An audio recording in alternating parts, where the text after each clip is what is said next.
Olá, sejam bem-vindos a mais um vídeo do canal Fora da Sala. E hoje nós estamos aqui com uma pessoa que faz a diferença, principalmente em Recife, né? Deixa Recife um tanto que sombrio e amaldiçoado, podemos dizer assim. Hoje nós estamos com Roberto Beltrão, responsável pelo site Recife Assombrado, e nós vamos conversar um pouquinho como é que funciona esse projeto e como ele influencia na cultura do terror no Brasil. Vamos nessa? Roda a vinheta porque o conteúdo hoje está bem interessante. Bem, vamos lá, Roberto. Antes de começar a falar sobre o terror e sobre o seu projeto, eu gostaria que você falasse o que é o Recife Assombrado para quem não conhece. Bom, o Recife Assombrado é um site, começou como um site na internet no ano de 2000, né? Que a ideia era a gente mostrar as histórias de assombração, né? Do Recife, as lendas urbanas, a partir do imaginário da cidade, porque o Recife é uma cidade que tem muitas histórias de assombração, né, uma tradição que existe lá, e a gente queria trazer essas histórias para o campo do horror, né? Apresentar as novas gerações, pessoas que não conheciam essas lendas, que não conheciam essas histórias. E aí no ano de 2000 a gente fez um site, né? Muito desse site foi baseado numa obra do escritor Gilberto Freire, né? Que é o autor de Casa Grande e Senzala, e a gente se inspirou muito nele para fazer esse site. Então a gente recontou algumas das histórias do Gilberto Freire e acrescentou outras, colocava no site, né? E a gente começou naquela época a receber muitas contribuições, pessoas que contavam outras histórias, outras lendas urbanas do Recife. E a partir desse conteúdo, a gente desenvolveu um material grande que a gente possibilitou da gente publicar livros, né? E depois, no ano de 2012, a gente começou também a produzir quadrinhos de horror, com essa pegada, né? Histórias de assombração do Recife e do imaginário popular, né, brasileiro, porque a gente acredita que esse é um material muito rico que pode ser explorado no horror, porque são modelos que não são tão conhecidos. Então a gente acha que dessa maneira vai estimular um novo público do horror, porque as pessoas vão se identificar com aquelas narrativas, né? E ao mesmo tempo a gente está contribuindo também para uma certa preservação da própria cultura popular, na medida que a gente traz isso para a cultura pop, né? Então a gente começou a trabalhar com quadrinhos, fazemos eventos também no Recife. A gente já fez algumas edições de um evento lá chamado Festival O Recife Assombrado, que reúne debates, a gente tem mostras de cinema, teatro ligado a essa coisa, né? Uma coisa interessante também. E estamos desenvolvendo vários projetos, inclusive o filme chamado Recife Assombrado, que a gente vai conversar ainda aqui, né? Dá para perceber que além do site você tem outros trabalhos, né? Literários, quadrinhos e tal. Você poderia falar um pouco mais disso? Tem alguma relação com o Recife Assombrado ou é algo, um projeto alternativo? Enfim? Não, tem uma conexão, porque é assim, a gente... Na verdade, as pessoas que fazem o site somos eu e o meu sócio, chama André Balaio, que é escritor e roteirista também. E ele faz roteiro de quadrinhos e é escritor de contos, né? Então ele tem um livro lançado chamado Quebranto, né? Que é nessa linha de contos de horror, contos fantásticos. Eu também tenho um livro só meu, chama Na Escuridão das Brinhas, que são histórias de assombração do interior.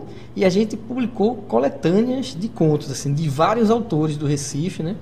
Que um dos livros chama-se Malassombramentos, que é uma palavra que nem um neologismo, né? Mas que fala muito do Recife, assim. Então são vários autores que contribuíram contando histórias. E a gente tem esse trabalho muito forte com a literatura, né?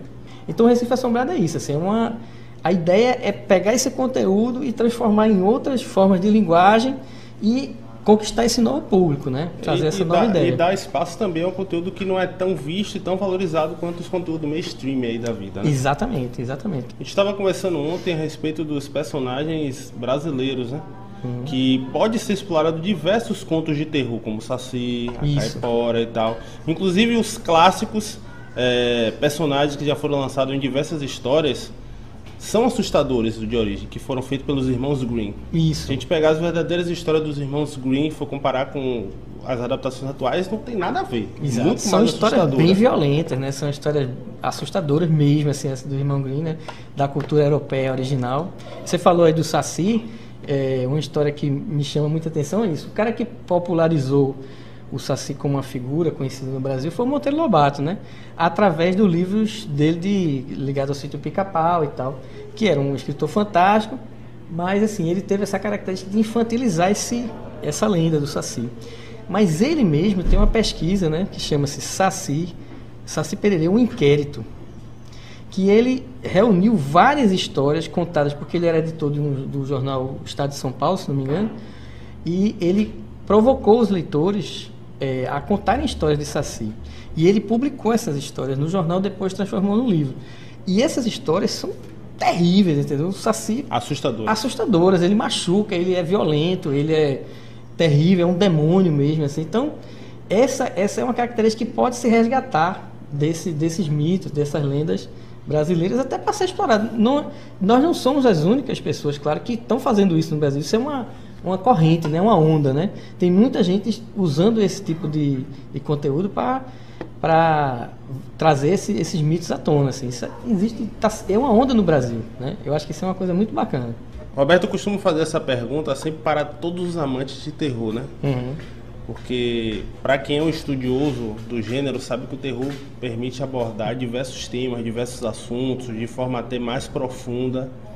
Só que ele não tem um impacto comercial que deveria ter. Uhum. Como é que você enxerga, principalmente você que trabalha com terror mais regional, né? Puxado para o lado cultural da sua cidade, enfim. Como é que você enxerga isso? Eu acho assim que na verdade existe um gigantesco interesse pelo horror, assim. Isso é histórico, assim. Então, se você pensar, tem filmes. Um dos primeiros filmes assim de grande repercussão, filme mudo, foi o Nosferatu de Murnau, né? Que era um filme mudo, assim, um filme sobre vampiros. Então, isso aí sempre teve no imaginário do cinema e tal. O cinema sempre se apropriou, e outras linguagens, né, se apropriaram, principalmente tudo começou com a literatura gótica, né, que criou esse gênero e que aprofundou isso. E eu acho que, assim, o que existe, na verdade, é que a crítica, uma certa crítica mais elitista, não gosta do terror, ele desclassifica como um gênero menor, né? Então eu acho que esse é o grande problema, porque do ponto de vista do público, eu acho que existe um gigantesco interesse, e da indústria também. Todo ano se lançam muitos filmes de horror. O mainstream, Hollywood, ele lança muitos filmes de horror.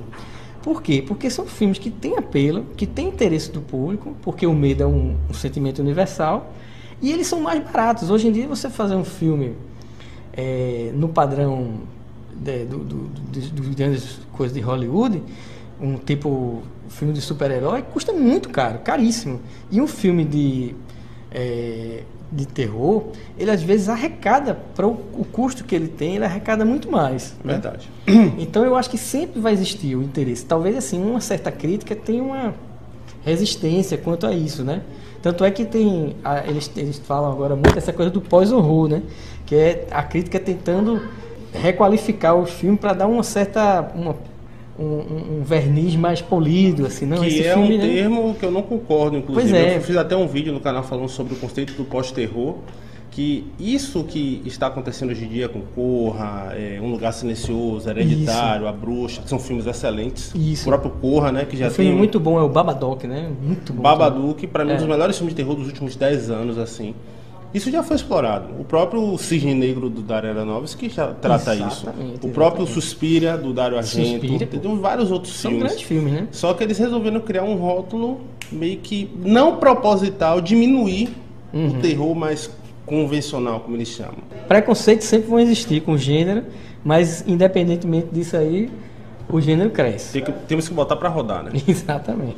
Roberto, muito obrigado pela participação. Você é uma pessoa que faz a diferença no sentido literal da coisa, né? Porque o trabalho que você faz é a valorização da sua terra, o próprio nome do site diz, e a valorização da cultura do terror, né? E se vocês quiserem deixar algum comentário para ele, faço questão de compartilhar. E me digam, o que é que vocês acham do terror nacional? Por que ele não é tão valorizado como deveria? Beleza? Deixa uma curtida aqui. E se você gostou do bate-papo, assine o canal. Inclusive o site do Recife Assombrado está aqui na descrição. Dê uma passada lá que tem contos bem assustadores. Pois é. Valeu, um abraço. Obrigado. Obrigado, Roberto. Valeu.